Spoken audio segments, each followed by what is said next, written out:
Hello friends, स्वागत है आप सभी का आपके अपने चैनल जॉब अलर्ट में। तो आज की वीडियो में आप सभी लोगों के लिए रेलवे ग्रुप डी और रेलवे एनटीपीसी की स्पेशल तैयारी के लिए जो है भारतीय संविधान से रिलेटेड टॉप 15 क्वेश्चन लेकर आए हुए हैं, जो आपके लिए बहुत ही ज़्यादा इंपॉर्टेंट क्वेश्चन रहने वाला है।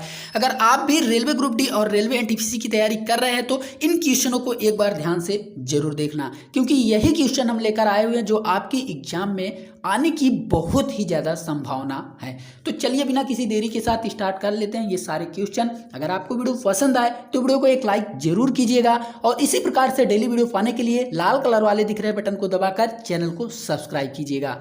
तो चलिए चलते हैं क्वेश्चन की ओर।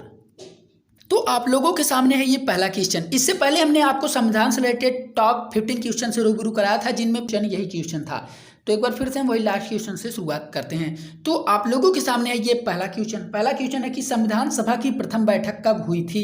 तो संविधान सभा की प्रथम बैठक जो है वो 9 दिसंबर 1946 ईस्वी को हुई थी। संविधान सभा की प्रथम बैठक कब हुई थी? 9 दिसंबर 1946 ईस्वी को।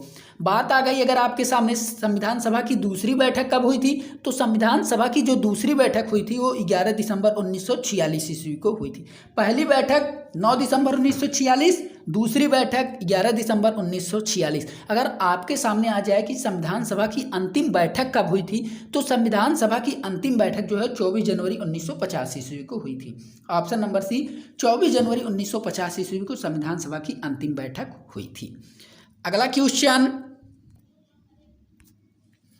पुनर्गठन के फलस्वरूप वर्ष 1947 में संविधान सभा के सदस्यों की संख्या कितनी रह गई थी?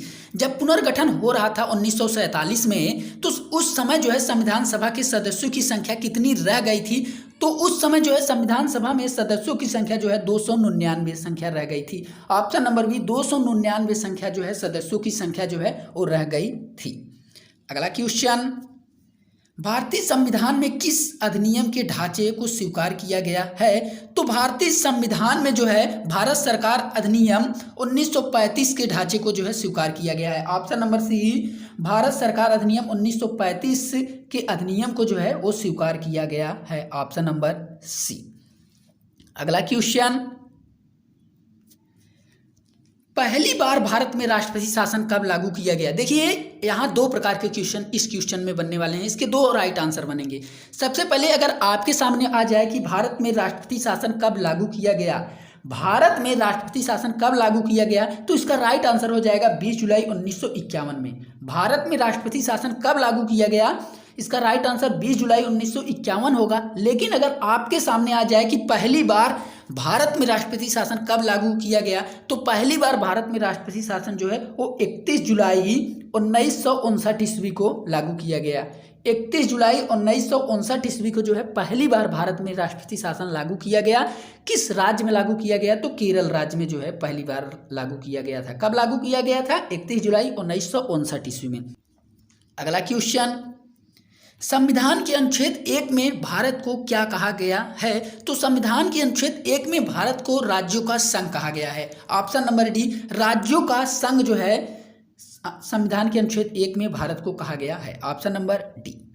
अगला क्वेश्चन, संविधान सभा का अस्थायी अध्यक्ष कौन था? तो संविधान सभा का जो अस्थायी अध्यक्ष थे वो डॉक्टर राजेंद्र प्रसाद थे। Option number B, doctor Rajendra Prasad जो है संविधान सभा के अस्थायी अध्यक्ष थे। Option number B. अगला क्वेश्चन, भारत के पहले राष्ट्रपति के रूप में डॉक्टर राजेंद्र प्रसाद का चुनाव किसने किया? तो भारत के पहले राष्ट्रपति के रूप में डॉक्टर राजेंद्र प्रसाद का चुनाव जो है वो संविधान सभा द्वारा किया गया। किसके द्वारा किया गया? संविधान सभा द्वारा। ऑप्शन नंबर सी, संविधान सभा द्वारा जो है भारत के पहले राष्ट्रपति डॉक्टर राजेंद्र प्रसाद का चुनाव किया गया। Option number C. अगला क्वेश्चन, भारत एक गणतंत्र है, इसका क्या अर्थ है? तो भारत एक गणतंत्र है, इसका अर्थ है कि भारत में संसदीय व्यवस्था है। इसका अर्थ क्या है? भारत में संसदीय व्यवस्था है। ऑप्शन नंबर ए, भारत में संसदीय शासन व्यवस्था है। अगला क्वेश्चन, निम्नलिखित में से कौन सा शब्द भारत के संविधान की उद्देशिका में नहीं है?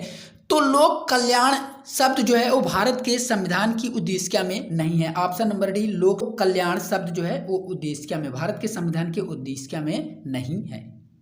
अगला क्वेश्चन, लोकसभा तथा राज्यसभा की संयुक्त बैठक कब होती है? तो लोकसभा तथा राज्यसभा की संयुक्त बैठक जो है संसद का सत्र शुरू होने पर होती है। ऑप्शन नंबर बी, संसद का सत्र शुरू होने पर जो है लोकसभा तथा राज्यसभा की संयुक्त बैठक होती है।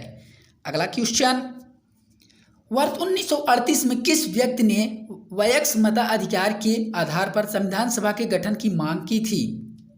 पंडित जवाहरलाल नेहरू ने मांग की थी। Option number B, Pandit Jawaharlal Nehru ने जो है 1938 में जो है मताधिकार के आधार पर संविधान सभा के गठन की मांग की थी। किसने? पंडित जवाहरलाल नेहरू ने। अगला क्वेश्चन, राज्यसभा के लिए नामित प्रथम फिल्म अभिनेत्री कौन थी? तो राज्यसभा के लिए नामित प्रथम फिल्म अभिनेत्री जो है वो नरगिस दत्त हैं। Option number C, Nargis Dutt जो है वो राज्यसभा के लिए नामित प्रथम फिल्म जगत की अभिनेत्री थी। Option number C. अगला क्वेश्चन है, प्रधानमंत्री बनने की न्यूनतम आयु क्या है? तो प्रधानमंत्री बनने की न्यूनतम आयु जो है वो 25 वर्ष है। ऑप्शन नंबर सी, प्रधानमंत्री बनने की न्यूनतम आयु जो है वो 25 वर्ष है, जबकि राज्यपाल बनने की न्यूनतम आयु जो है वो 35 वर्ष होती है, और मुख्यमंत्री बनने की न्यूनतम आयु जो है वो 25 वर्ष होती है। प्रधानमंत्री और मुख्यमंत्री बनने की न्यूनतम आयु 25 वर्ष होती है। अगला क्वेश्चन है, राष्ट्रपति बनने की न्यूनतम आयु क्या है? तो राष्ट्रपति बनने की न्यूनतम आयु जो है वो 35 वर्ष होती है। ऑप्शन नंबर ए, 35 वर्ष। एक बार फिर से हम आपको बता देना चाहते हैं, राष्ट्रपति बनने की न्यूनतम आयु 35 वर्ष होती है, राज्यपाल बनने की न्यूनतम आयु 35 वर्ष होती है। बात आई है राज्यसभा के सदस्य बनने की न्यूनतम आयु 30 वर्ष होती है, प्रधानमंत्री बनने की न्यूनतम आयु 25 वर्ष होती है, और मुख्यमंत्री बनने की न्यूनतम आयु 25 वर्ष होती है। तो आपको ये वीडियो कैसी लगी कमेंट बॉक्स में बताना ना भूलिए। तो ये रहे रेलवे ग्रुप डी और रेलवे एनटीपीसी के लिए भारतीय संविधान से रिलेटेड टॉप 15 क्वेश्चन। अगर आपको ये वीडियो अच्छी लगी तो लाइक जरूर करना। धन्यवाद।